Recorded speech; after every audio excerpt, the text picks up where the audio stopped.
My name is Tammy Renyard. I'm a district principal in the Greater Victoria School District, and I'd like to acknowledge the Songhees and Esquimalt nations on whose traditional territories we live, we learn, and we do our work. We are super grateful to have you with us today.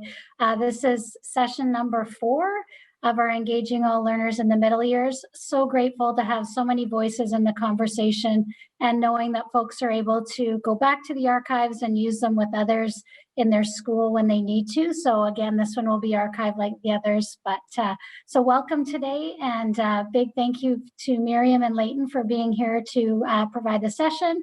And Leighton, I will turn it over to you. Thanks, Tammy. I think my mic's on. Whoa, things are just moving so quickly. We're delighted to be here today.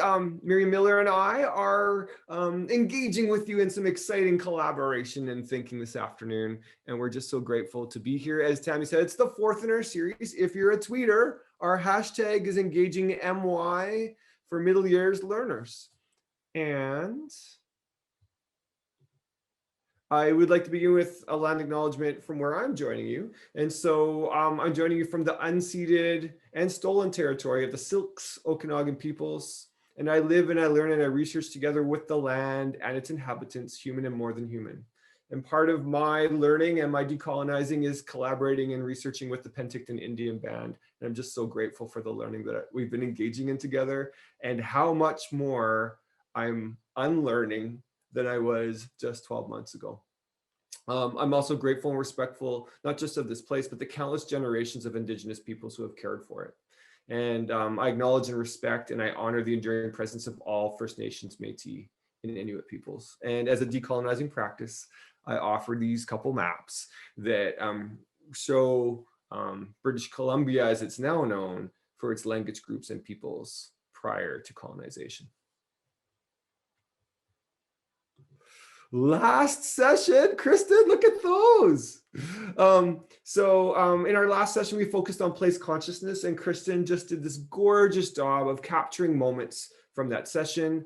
John Harris talked about land-based teaching and land-based learning and how we are connected to the land from an Indigenous perspective, and that our responsibility is in relationship to the place that we're in, and our responsibility to take care of it is because we are in relation with the land.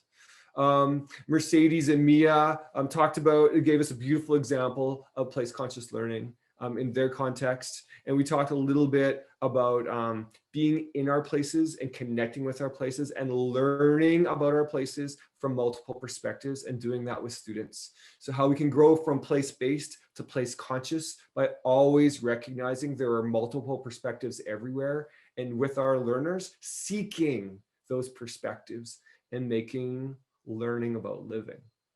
I've got one more. Kristen, are you ready for it?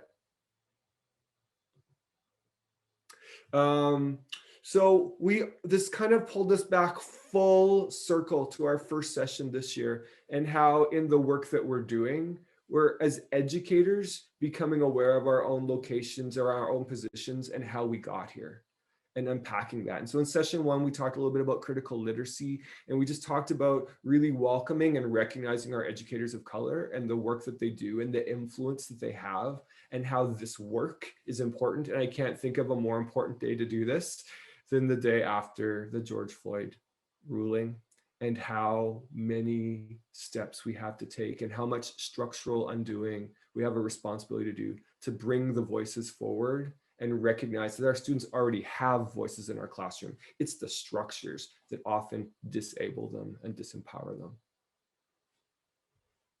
And now that we've done a quick review, wasn't that fun, everyone? You're like, I wasn't here last time. Well, you were now. I'm going to pass to Miriam, who's going to do a little bit of a grounding activity with us. Hello, everyone. It's so great to be with all of you this afternoon. I am Miriam, and I am joining you from the unceded traditional lands of the Musqueam, Tsleil-Waututh, and Squamish Coast Salish peoples. And I am so grateful to live where I live and be close enough to the water that I can take a dip on the weekend and be refreshed and revived and revitalized. And so I hope that you are thinking about where you're joining from and offer some gratitude for that place. This afternoon, by a way of welcoming each and all into our learning session together, I invite you just to pop into the chat, if you haven't already, your name and where you're joining us from, just as a way of welcoming and recognizing each one who's here together. And while you do that, here's our grounding activity. So this is a visible thinking routine called Compass Points. Likely it's familiar for many of you. If not, then I hope that you'll see how it might be applicable in your practice. So we're going to start out this afternoon with our South Point. And so I'm curious for you just to be thinking about, and maybe you can imagine or see in your mind's eye or jot a note down, what is your story as it relates to self-regulated learning, SRL, or SEL, social and emotional learning? What is it that you already know or you think you know about this topic? And what is important to you related to this? So maybe just take a moment to think about that, maybe jot a note down.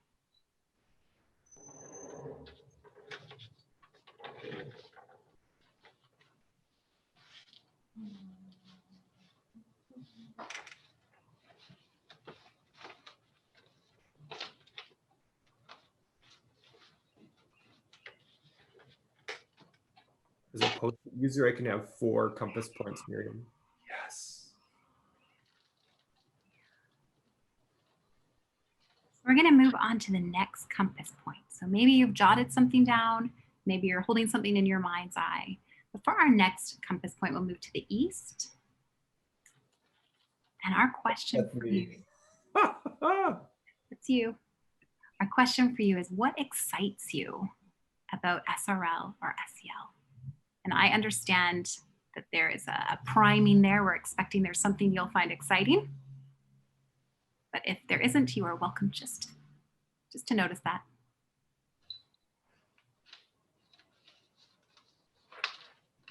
And relatedly, as you can see already for the West, maybe what worries or concerns do you have? What big questions might you have? What's a challenge you might have experienced? And again, just jotting a note or holding this in your mind's eye.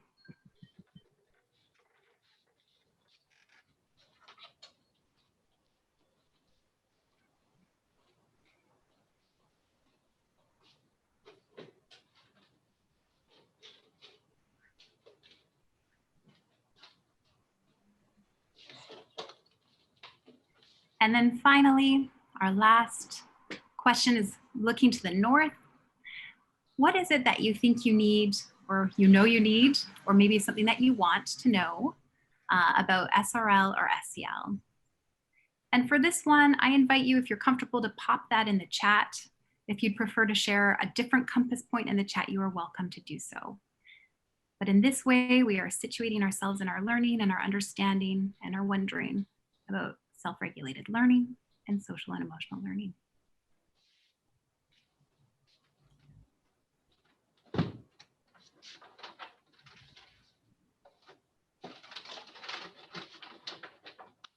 And Leighton, I'll turn it over to you.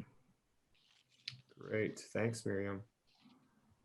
So how we're going to engage in the next part of the webinar is I'm going to talk a bit about SRL up to the break, and then we'll do a quick little breakout group, connect, chat, share. And then after the break, Miriam's going to talk about social emotional learning and engage with us around some key ideas and some related practices. Here we go. Kristen made this beautiful representation for us when I talked about self-regulated learning in last year's series around how, when we're really designing or thinking about self-regulated learning, students in the middle years can have opportunities for self-regulated learning when we extend learning over time. When we think a little bit less about a lesson and more like a sequence of learning that happens over multiple days, because then you get a chance to adjust and reflect. But if things happen so fast and they're over, there's not much learning that you can self-regulate. Building in opportunities for choice is really helpful, because then students engage and can self-regulate in that way. If you look at the bottom, having an opportunity to show what you know in your own way again, demonstrating offers kids a chance to self-regulate their learning, that it's both individual and social in the bottom corner, but that there's also a piece, I'm going to talk around this a little bit around having an opportunity to engage in cognitive and metacognitive processes, where it's almost, you could call that competency-based learning, everybody. That's a wink for all my friends in the hall there, right? If we're working on our competencies, then you're self-regulating your performance or your growth or your mastery over time. And then just a couple other things is when we integrate our subjects or we focus on big chunks of meaning, there's more opportunity to figure things out and figure out our learning, because again, that learning, you're making sense and staying with the big idea for a while. But if we keep changing the content, again, it's hard to self-regulate what we're learning because it's just the new thing versus what do I know now? What's next? With me so far, everybody? Nice graphic, hey? Thanks, Kristen. Also just want to point out the bottom corner, everybody, which is the idea that more successful self-regulation of learning happens when you're working on multiple goals and not just one goal, because then you can work between them. And so those of us who are teaching in a second language, we can think about how we always have a communicative goal, right? But it doesn't matter what you're teaching. It's really nice to have a core competency goal along with a curricular content goal, because then you're working back and forth in this much more personalized, thinking-oriented, competency-based way. Okay, I'm going to keep rolling. I could talk about this amazing slide for forever, but I won't, because I promised Miriam I wouldn't take her time. That's me self-regulating my time use. Am I self-regulating my talking?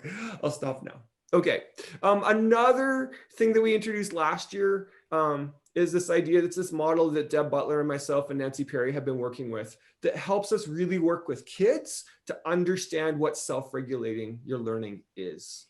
And so one of the key things that I've shared before is Deb and I did a study with 100 learners who were having challenges with learning.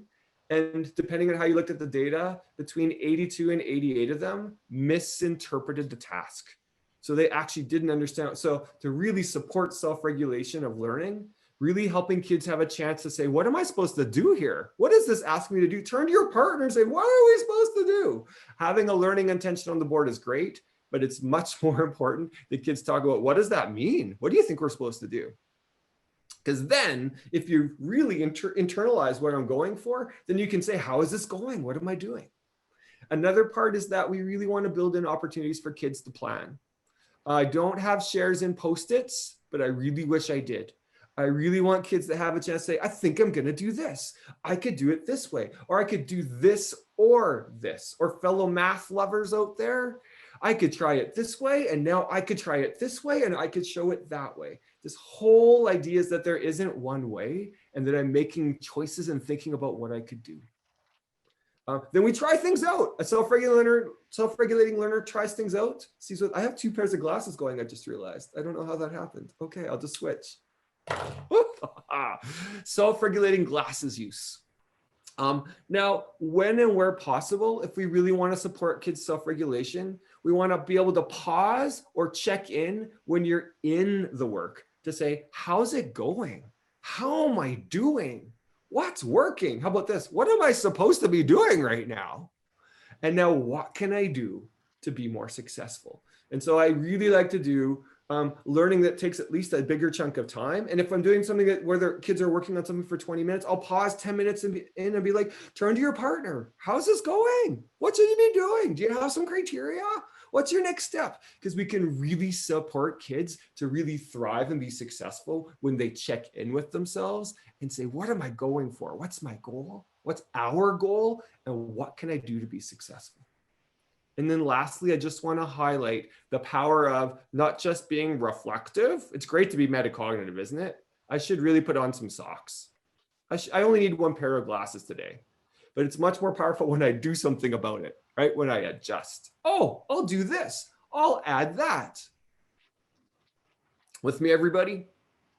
Now, part of self-regulation and self-regulating is also just adapting our context, having scaffolds, and having supports.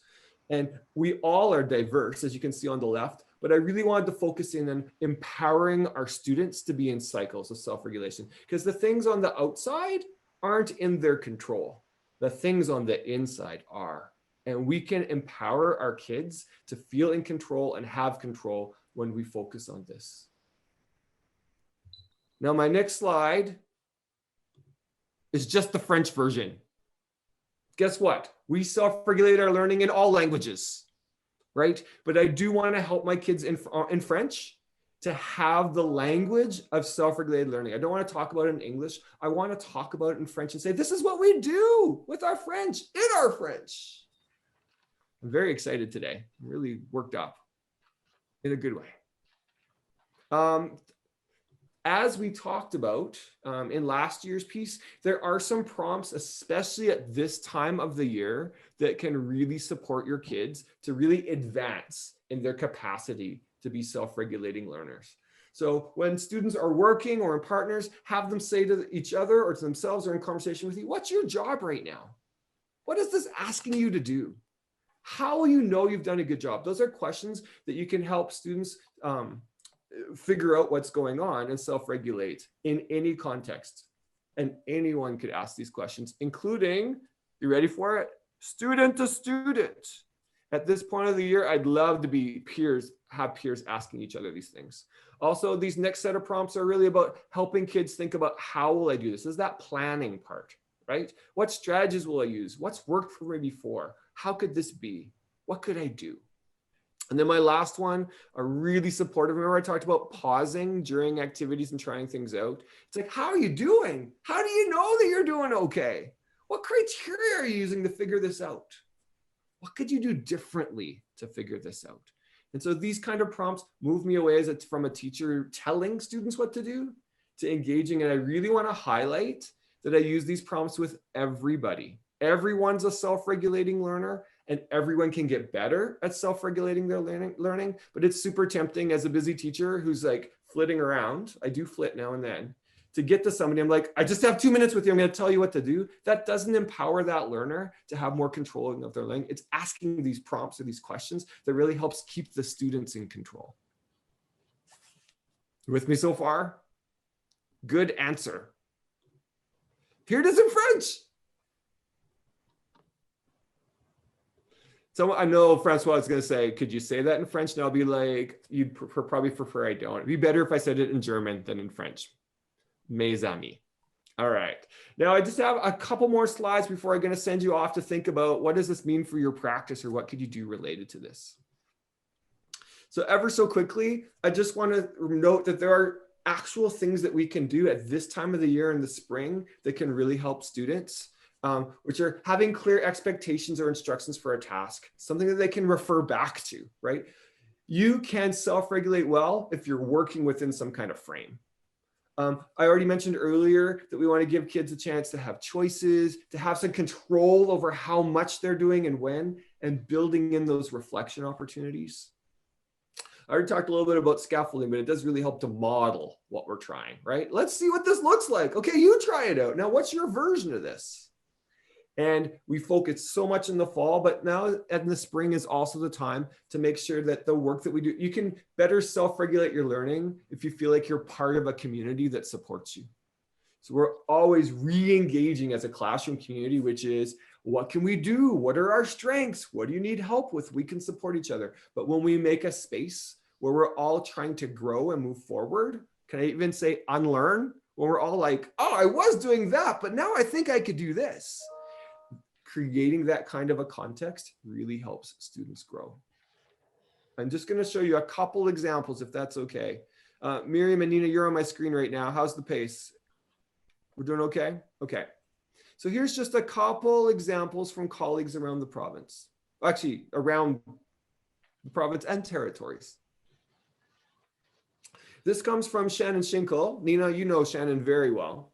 And so what Shannon did, what this is an example of, is helping kids see where we're going or how we're progressing in our thinking. This is an example from social studies using a curricular competency that relates to significance.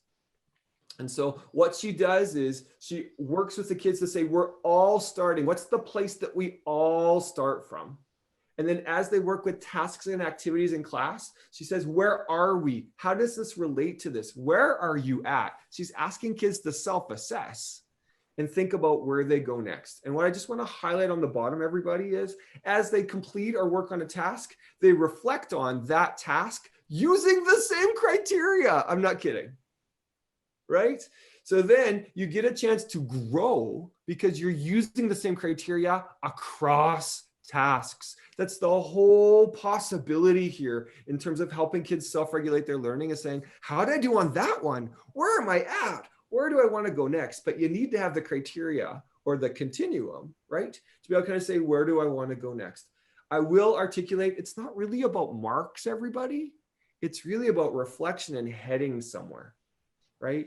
And because there's more than one task that they're engaged in related to this, they really get a chance to say, I'm getting better. Look what I did. There's no reason to count dictate from earlier on or that first thing from the beginning of the unit, because that was getting started. It's really about where we get to. And supporting kids that reflect and adjust and self-assess helps them get there. I have one more from Shannon, if you're willing, everybody. Give me a wink or a nod, a professional wink, of course. There we go. Here's another one. This is the most recent one that she's been working on with her grade 8s. And this is around determining cause and consequence. So I just want to highlight a couple things in here. You've got your I can statements, but remember, everybody's moving their way through. Does that make sense? The access point for I need to do is for everybody. Sorry. What you need is a smooth. There we go. Sorry, Lisa. I was having a conversation there for a minute. So what we're looking at is, here's the I can statement that we're all working our way from, but also here's what this looks like. It really helps to have a referent, right? To be able to self-regulate your learning, it's helpful to refer to something to say, what is that again? What does that mean? So we're not trying to make the concept up in our head. We're trying to work from the foundational ideas that we've worked with. I can feel the love heading out to Shannon. Shannon couldn't join us today, but she'll be watching the recording.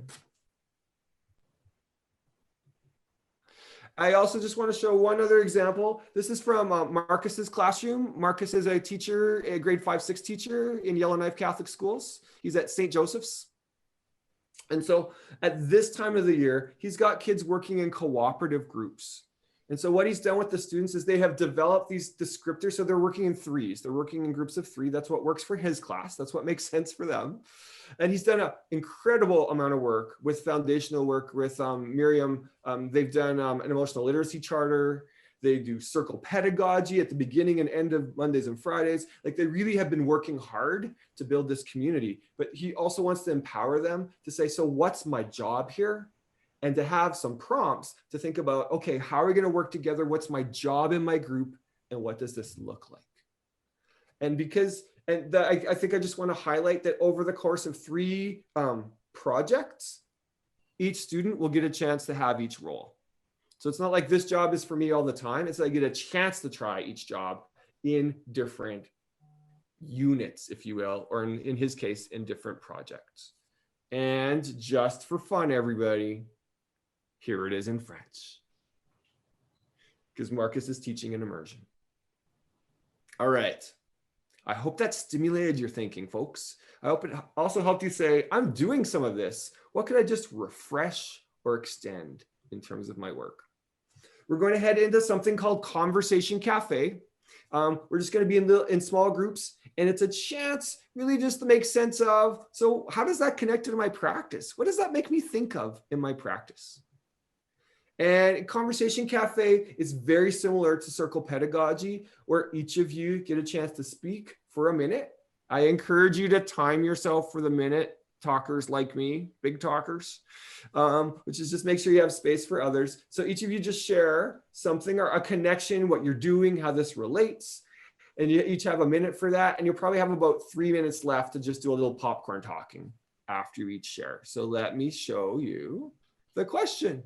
What connections can you make to your practice? When you think about self-regulated learning, what did that connect to? What did that relate to? What are you already doing? What could you extend? What could you deepen? Or might I say, how could you support kids to engage in cycles of interpreting tasks, planning, trying things out, monitoring or reflecting, and adjusting? I'll see you back in 9 minutes to pass the baton to Miriam.